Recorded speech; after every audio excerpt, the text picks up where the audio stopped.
To everybody on Periscope, Reese. Hello, Periscope. It's where all the cool kids are. I guess so. Yes. So, okay, you ready to start? Yeah. We'll begin in 3, 2, 1.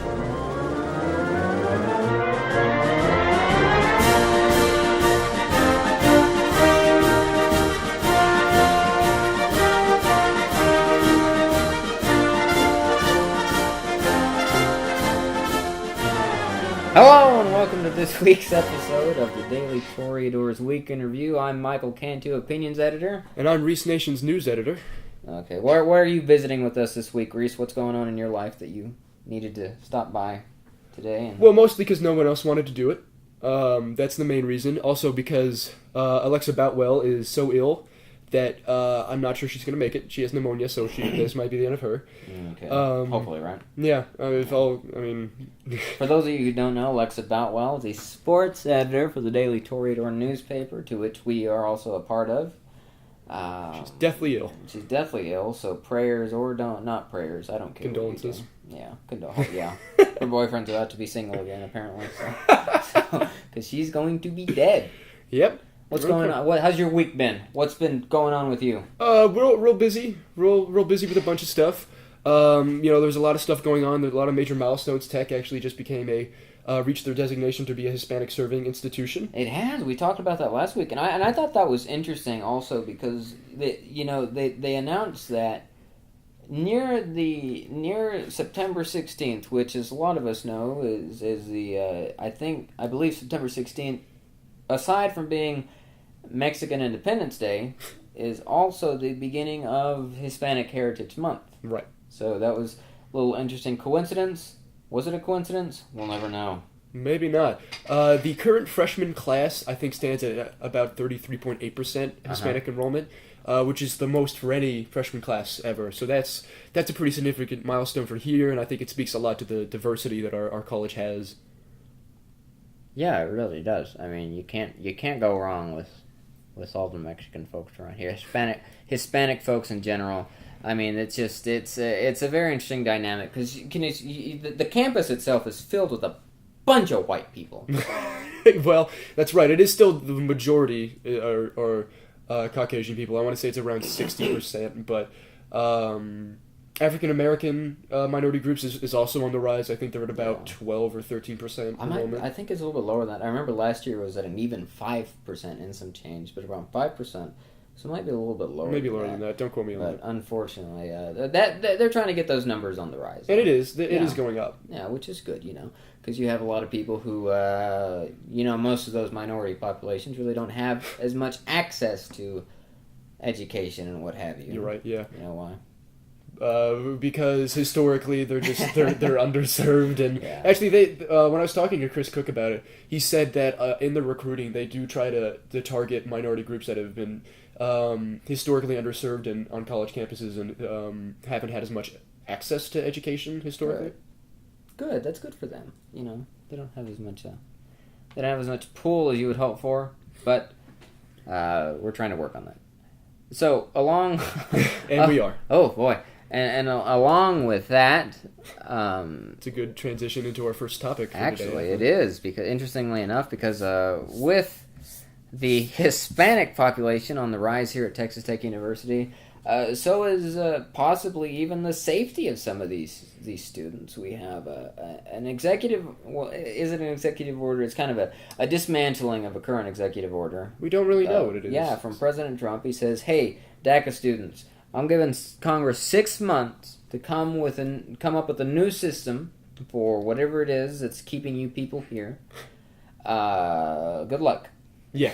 Godspeed. And he announced all this via Twitter, and that's all we have to go off of is basically that, and I think some statements he made to the press shortly afterwards. But he never really outlined a plan. It sounds like he's just putting it all on Congress to act, which is confusing because this was an initiative that not many people really thought needed remedying or needed to be dismantled in the first place. Yeah, one would think. And also something like this, whenever you have a president who says we're going to get rid of it, Well, so you also have a president who says, all these brown folk are coming down from the South, stealing our jobs, taking the technology and then doing what have you. There's definitely going to be some problems with that. Here recently, I believe it was a reporter, Jorge, what's his name from the Jorge, what's his name? Yeah, he's from the Univision television. Jorge Ramos. He posted on Fusion, his little news website that he has now, a story of a young woman who was harassed by a bunch of her peers. Yeah, who peers. Go to the same college. She's going to college in, I forget where. Transylvania University in Kentucky. Yes. So she goes there, and a kid tried to have the ICE deport her back to, I'm assuming, to Mexico. I think she's actually of Mexican descent. Yeah. She came to the country when she was about 3. Didn't really do anything, to the best of my knowledge. The boy calls ICE on her, and she's like, "Yo, what I do?" She was 2. She came to the U.S. Right. My thing about that is, what emboldens a person enough to say, "Hey, let me just make sure all you brown folk are out of this country."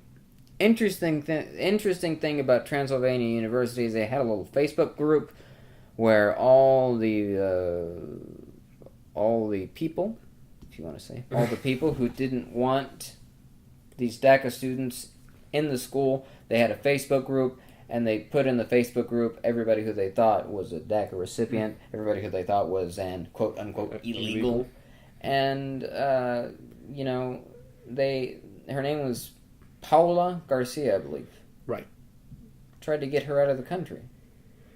And the Facebook group, I want to say, was called the 10th Crusaders, which is a closed group that I think you have to be invited to join. Yeah. And there was just a lot of posting going on about her. They're making accusations that she's here illegally, or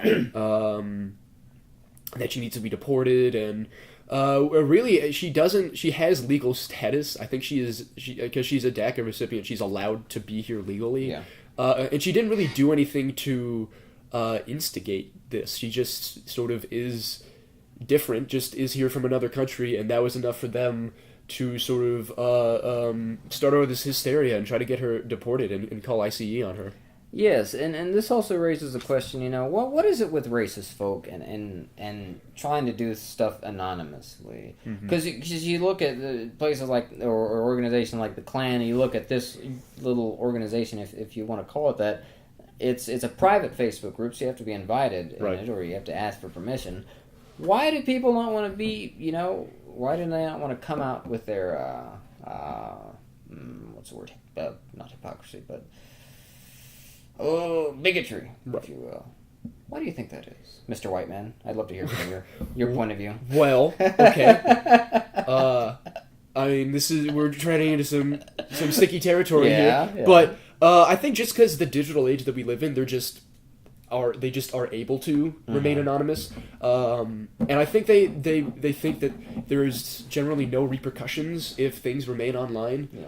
And I want to say that the student who posted her profile in it did actually get expelled. They found him. He found out. So it just goes to show that the online realm sometimes does have consequences in the real world, and the reason why I think they do that is just because they think they can get away with it, and so yeah. That also goes though. This one definitely crosses the line from free speech to clear-cut harassment. When you try to get somebody arrested for no reason, that's harassment. We also had this incident, a week before school started here at Tech. Right. A young man by the name of something or another, Kyle, I don't care. He was... Now, it hasn't been officially stated that he was a student here at Tech. We never really got confirmation. We never did get confirmation of that because the university can't release that, obviously. But Sean King of the New York Daily News tweeted out a video that somebody took of him saying, very derogative statements, using the N-word many times, stuff like that. But it also kind of opens up the question as to where is the line crossed in free speech, and if the university say we're to expel the boy, I think he has a case. Because you can say that any day of the week. Right.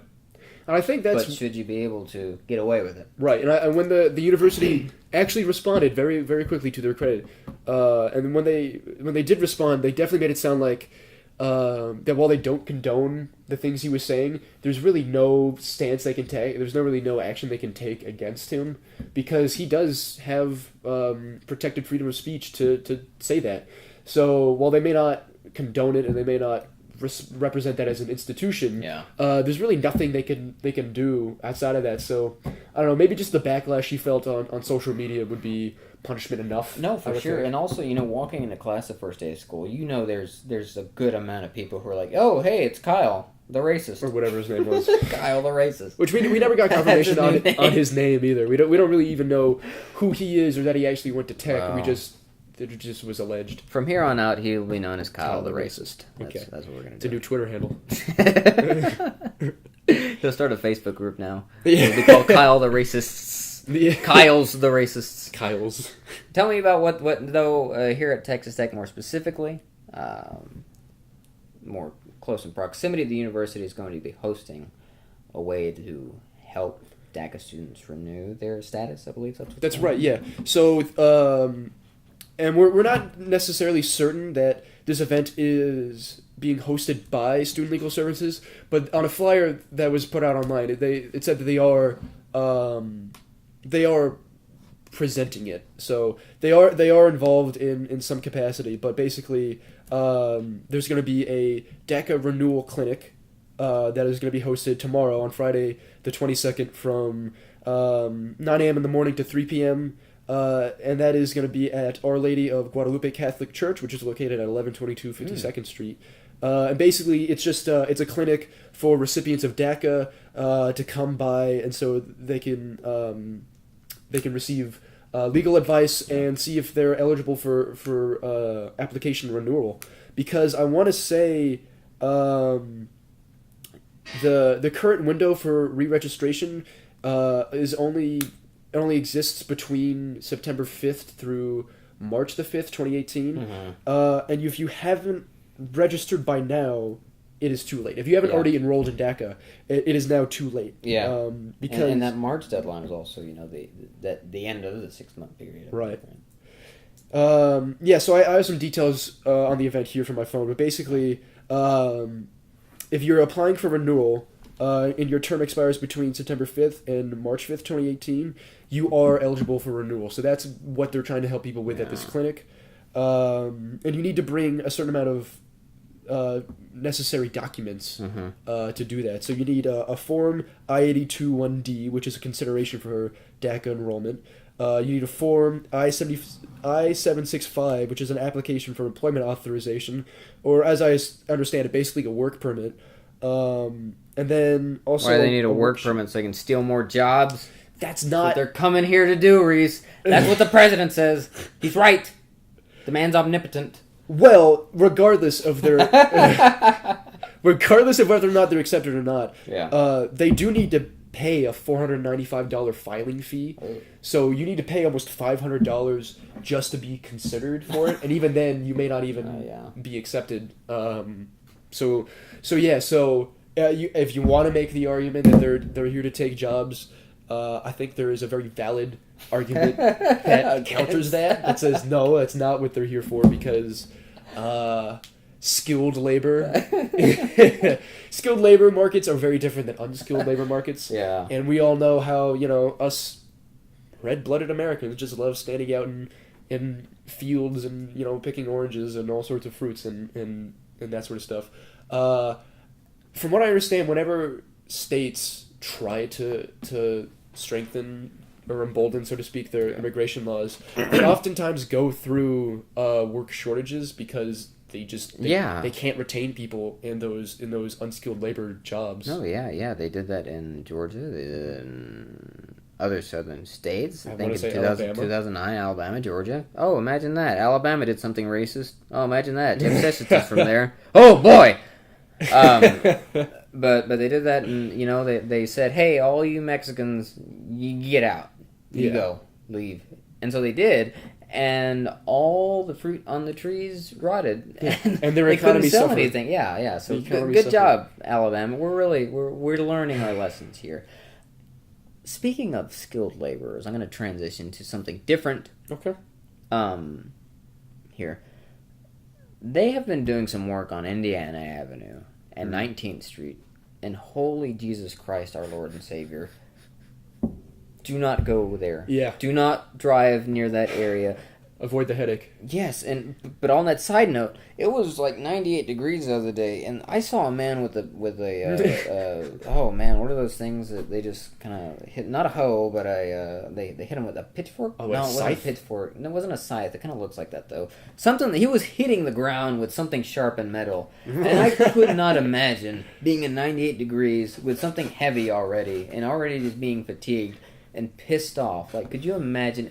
And all around the poor man was just cars coming and going, and just like that gives me so much anxiety. Yeah, Like, being I couldn't. inches away from death. Exactly. Like, how do you? And people, people like they're already pissed off because this is an inconvenience on their day, but also they're not the ones working with the shovels and what have you. Could you do that? No, because that sort of job you're probably making either at minimum wage or right around there. Yeah. So like your hourly wage is just minimal. Like, No, it's minuscule. absolutely not. That's why I came to college, so I didn't have to do hard labor. Yeah. I'm allergic. I mean, that's the dream, right? Get a cushy office job that's air conditioned. Oh, boy. All that air conditioning is contributing to the hoax that is climate change. I just want to add that. Okay. Speaking of wasting electricity, South Plains Fair starts Thursday. Today, right? Yeah. Thursday Today- is going to go from Friday on to 2 weeks, something like that. Yeah, it ends September 30th. Really, the first official day starts tomorrow. I think today is just...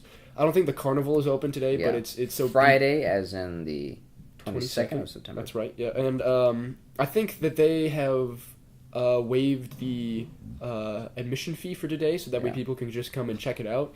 And the goal for that is hopefully that it'll spark some interest, so people will come back at a later date. Oh yeah. Which is very smart strategy on their part. This year is going to mark 100 years that the fair has been a thing, I believe, in the state of Texas.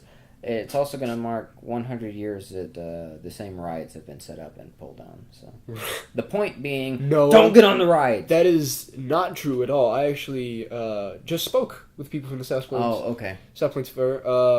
Jennifer Wallace, who I think is coordinator of the event, and David Grimm, who I forget the title of his official capacity. Yeah, but he was in charge of rides, and he was telling me that they have 10 brand new rides that are all thrill seeking. Oh boy! And they're all constructed in Europe of all places. There is one one roller coaster that they set up that was made in Italy and costs $1 million. Well, my question is: are the instructions to put it together in Italian or are they in English?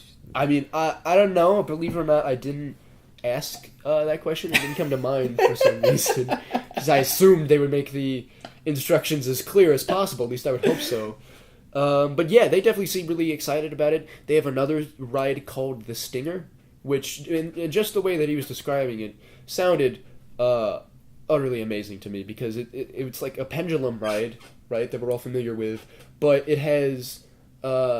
it rotates in 3 different ways. So it goes 360 degrees on its pendulum. Mm-hmm. So you'll be completely upside down at one point. But also, like, the car, the seat that you're in is also spinning in a 360 direction. Yeah. But also where you're sitting and where the pendulum of the ride connect, that is also an axis.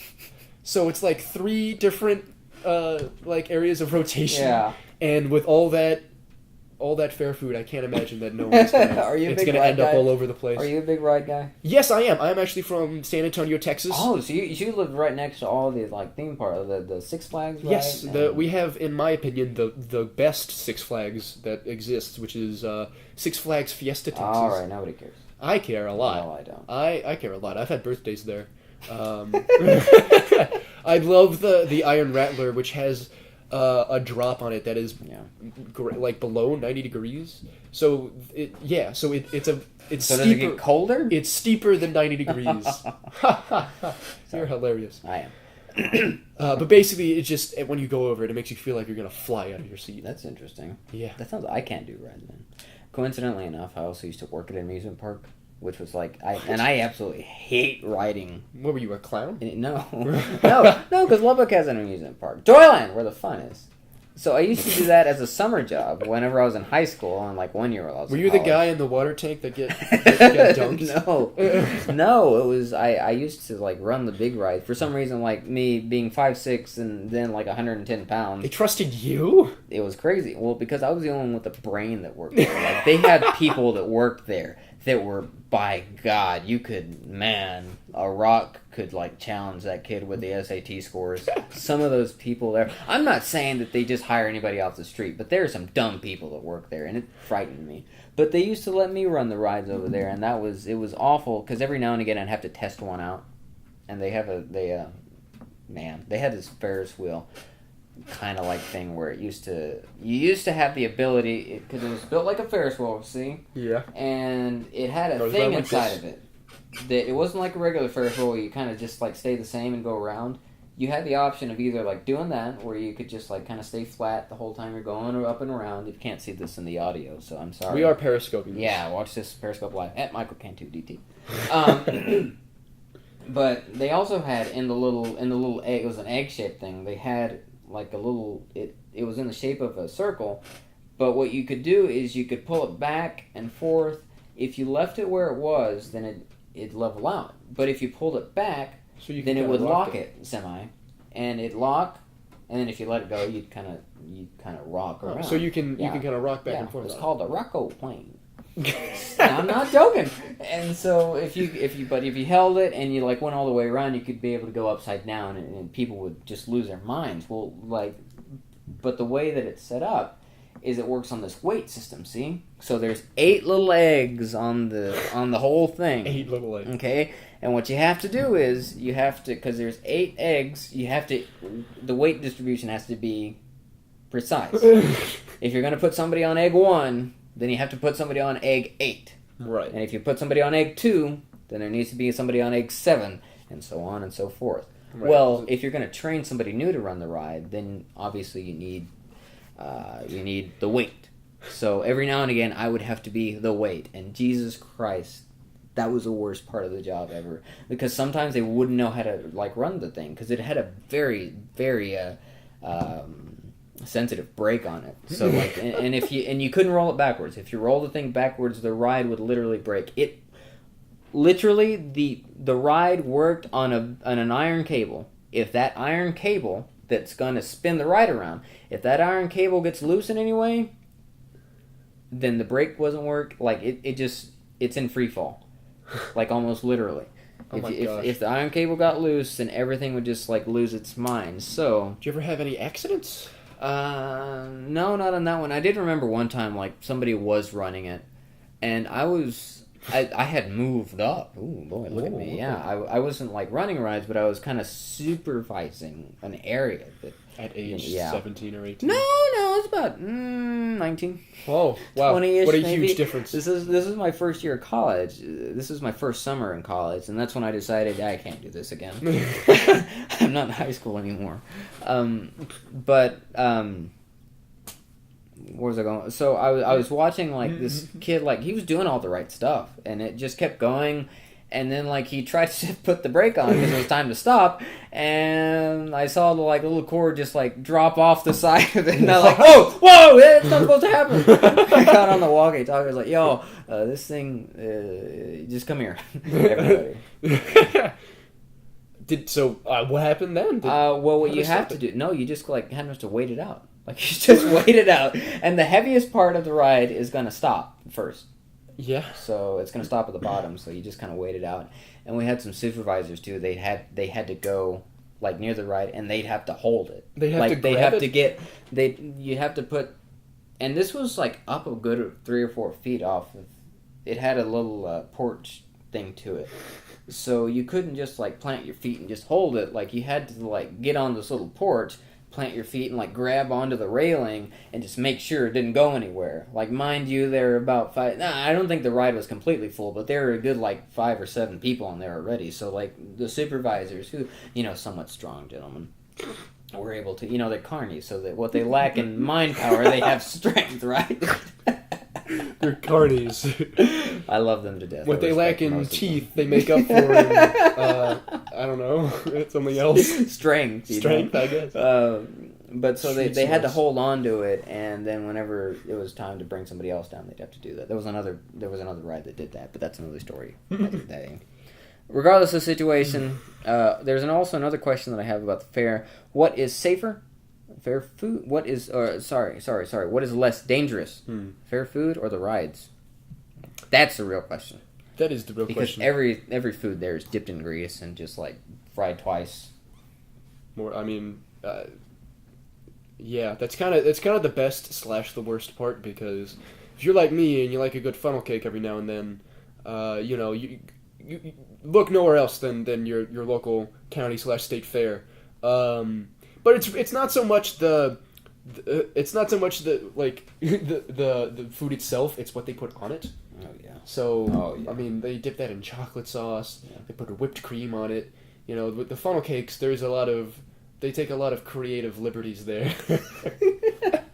The goal is to make you at least 400 pounds by the time. Or to make you throw it all up by the time you get on a ride. That too. Speaking of people who are 400 pounds, Donald Trump has begot a vendetta against Kim Jong-un. And what a better place to do that than in front of every world leader in the world.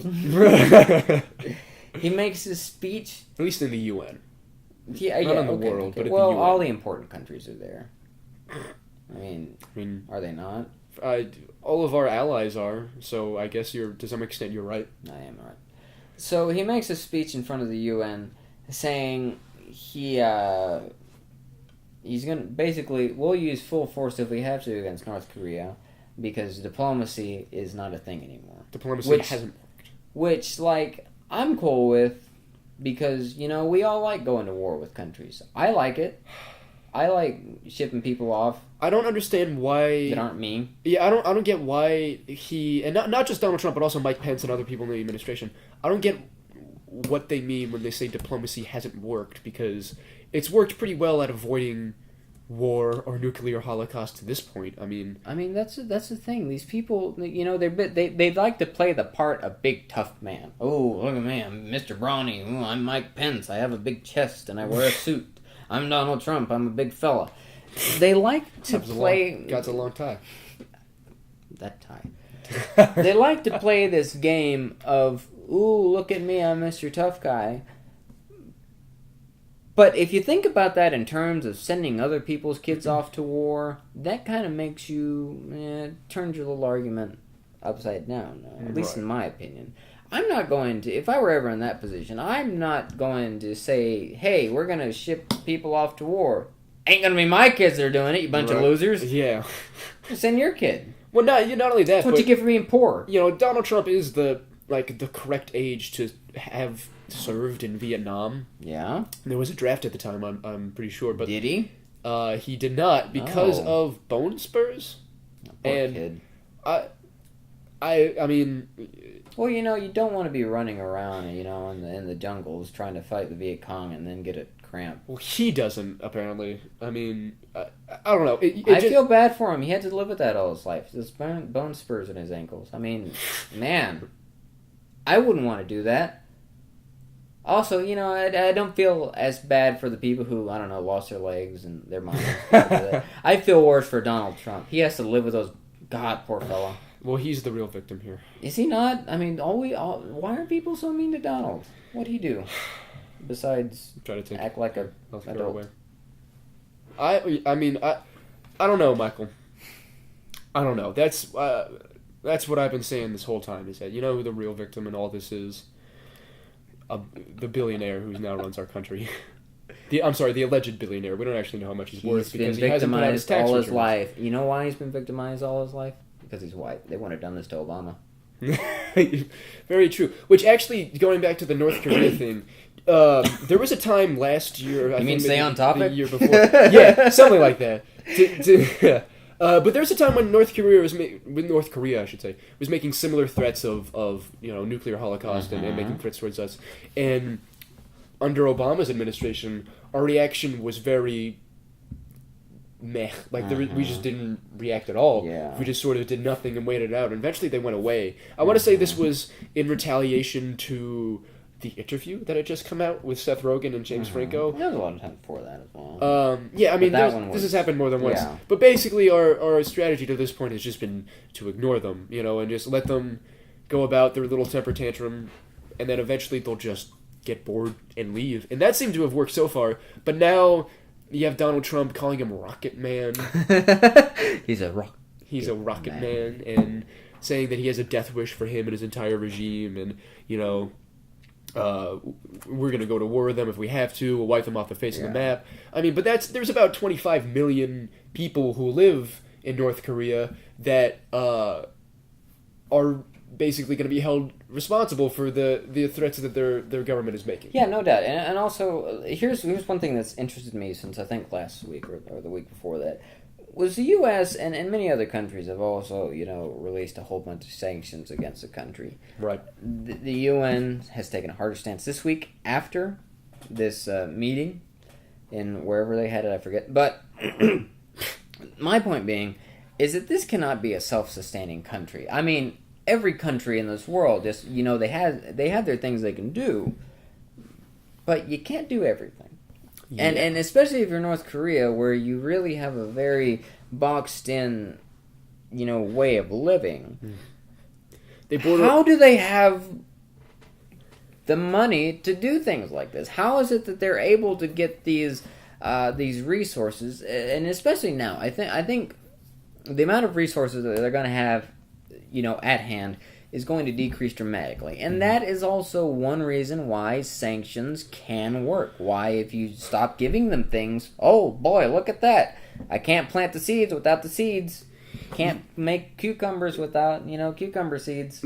That's right. Well, I mean, the strategy that we should be taking here is to put pressure on China, who is their only major trade partner that they have, arguably the only thing that's propping them up, because they border South Korea, their greatest sworn enemy, besides the U.S., and then they also border China, and that's it. And I also think another thing, and I might be making this stuff up, but I think also Russia also does some trading with the country. I don't think very much, but they might also do some trading with them as well.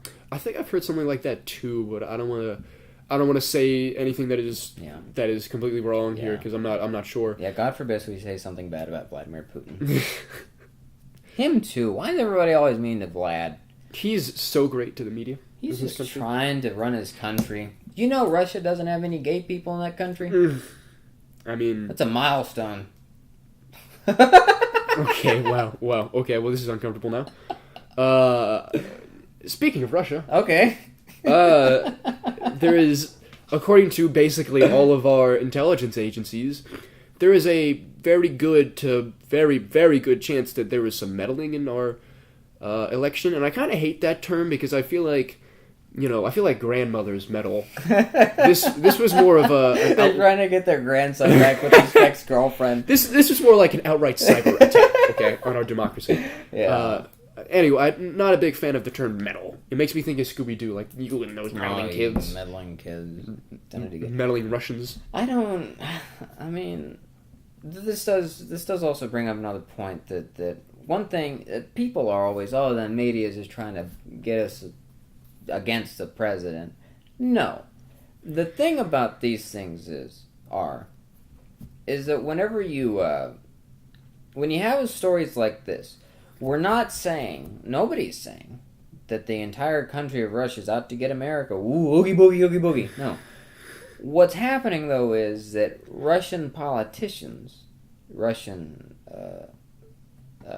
the word that they use? Oligarchs, are trying to use that influence to, kind of better themselves, especially whenever it comes to American politics, because as we all know, American politics is world politics. The U.S. is the world police.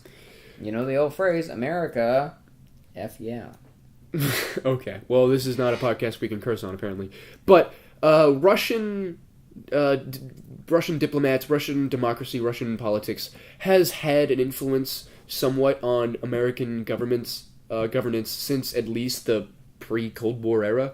So this is nothing new. Is Russia trying to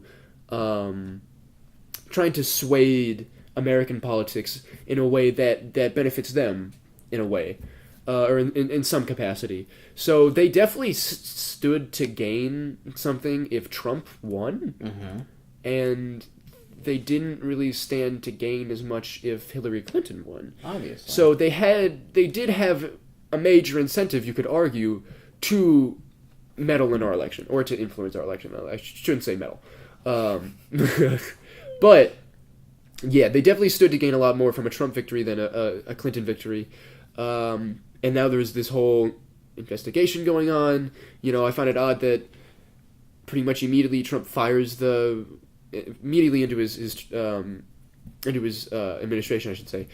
He fires the FBI director, James Comey, who is conducting an investigation on him, and Comey testifies in front of Congress and says that at one point Trump asked him to swear allegiance to him, which is awfully sketchy to me. I mean, I don't know. I think the he's an interesting character.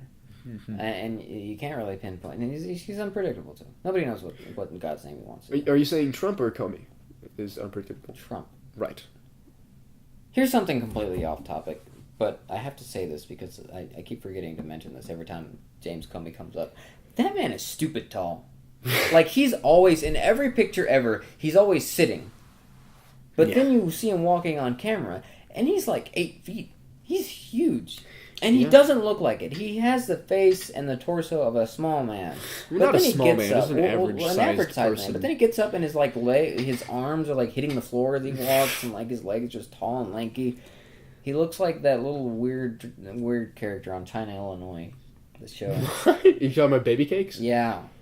Like, he just has like the arms, like those weird lanky arms of Baby Cakes, I guess. I mean, I think I'm sure his stature probably helped him move up the chain at the FBI a little bit, because he just is an intimidating person.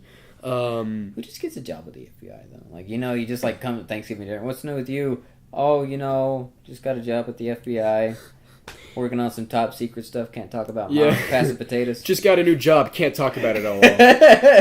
Oh, honey, he's just so shy. It reminds me of that scene in 21 Jump Street when Jonah Hill's character runs into one of his mom's friends at the store. And she's like, "Oh, I hear you're undercover," and he's like, "I will literally punch you in the face right now. You cannot talk about this." That's probably what James Comey had to do. Absolutely. So let's move on to sports. Mm-hmm. Texas Tech University Red Raiders will be playing the University of Houston Cougars. University of Houston Cougars. Right. Is it a team full of all older women, or is it just their mascot Cougars? Well, probably a little bit of both, but I know for sure that the mascot are the Cougars.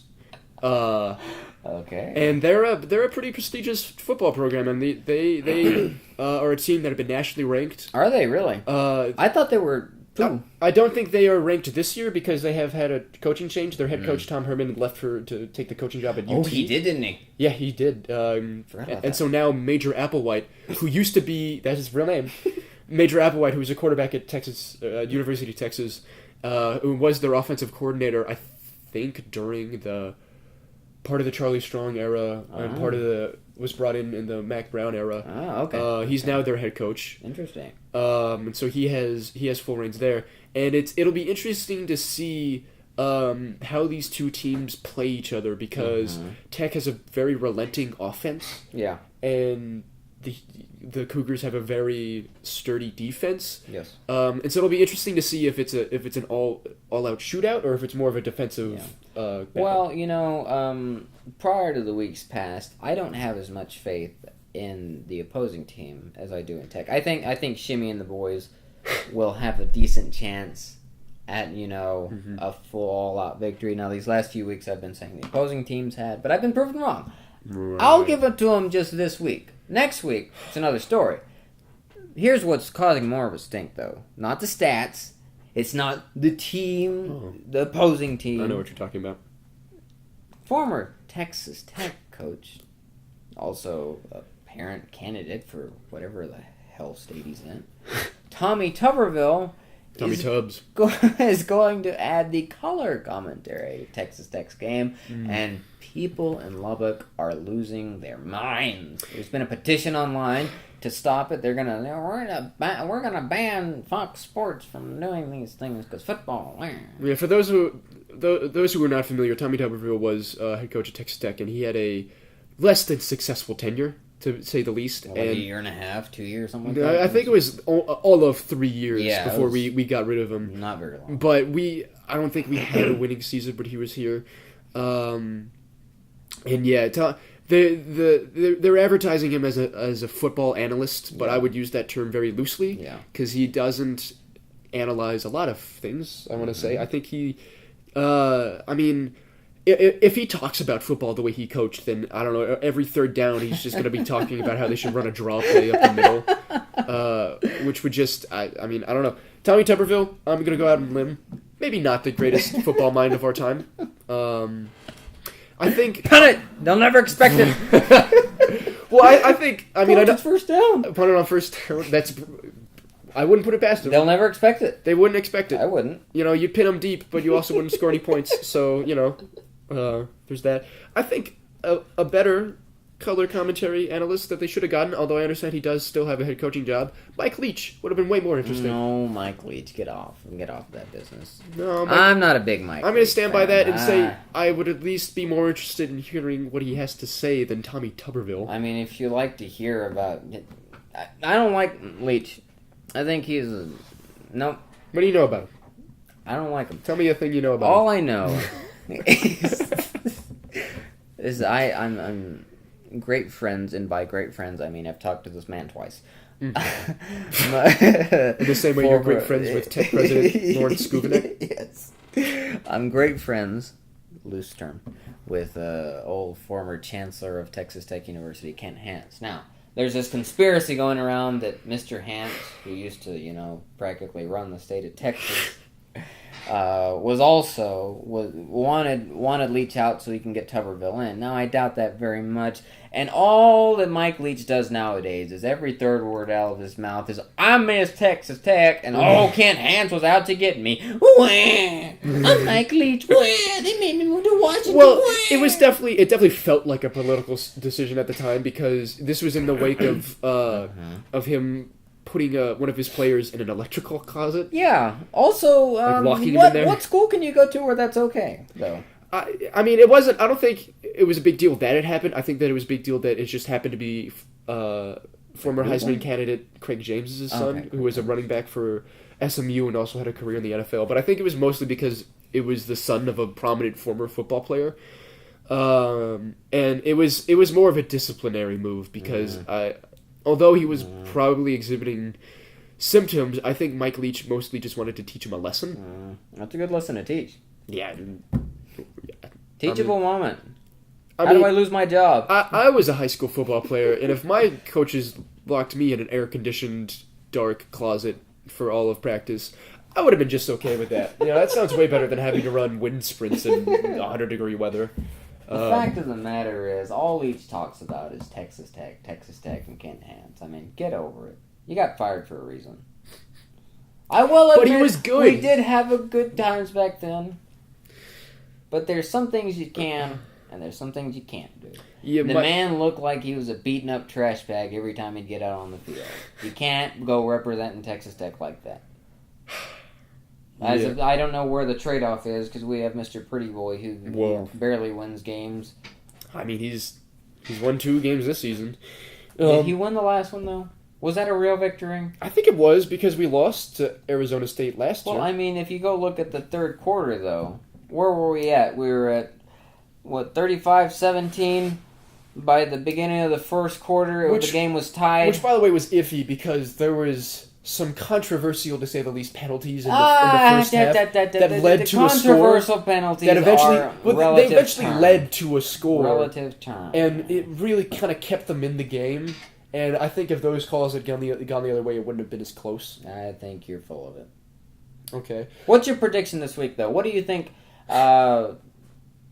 Houston, whatever is gonna do. How do you think they're gonna do? Well, like you said, the past 2 weeks that we've done Pick'em, you've picked Tech to lose and they've won. In the past 2 weeks, They've been surprisingly good, though. I'll give them that. Yeah, they've been better than expectations. In the past couple weeks, I had picked Tech to win and they had won. But I'm gonna flip. I too am gonna flip my decision. I'm gonna say Tech is definitely gonna lose this game. We're playing host Houston on their home field, and this is in the wake of Hurricane Harvey, so they have a lot to be playing for. Yeah. And I don't think we have the talent to really stack up against them. Because even though they're going through a coaching transition, and this is a transition year for them, they just have a lot of really good talent on that team, and they have a really, really good defense. Yeah. I might change my mind then. I think you should stick with it. Nah. You should go. I'm gonna change my mind. I'm pretty sure they're gonna lose. Tech's gonna lose. I'm pretty sure it might be a blowout too.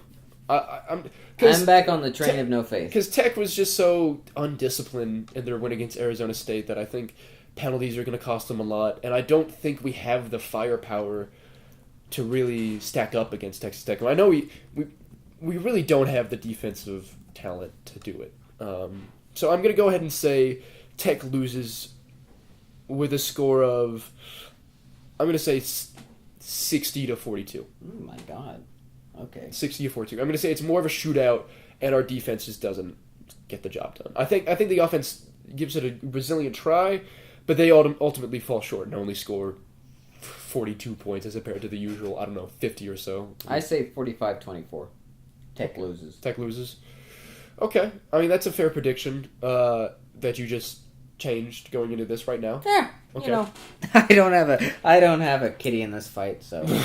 All right. Well. Okay. Thank you all for listening to this episode of Week in Review. Hopefully next week we'll have Jericho back. We had some scheduling issues that just made it impossible for him to come. But Reese, it was nice having you. Thank you for doing this. Yeah. So thank you for having me. No problem. Well, that's it. That's all.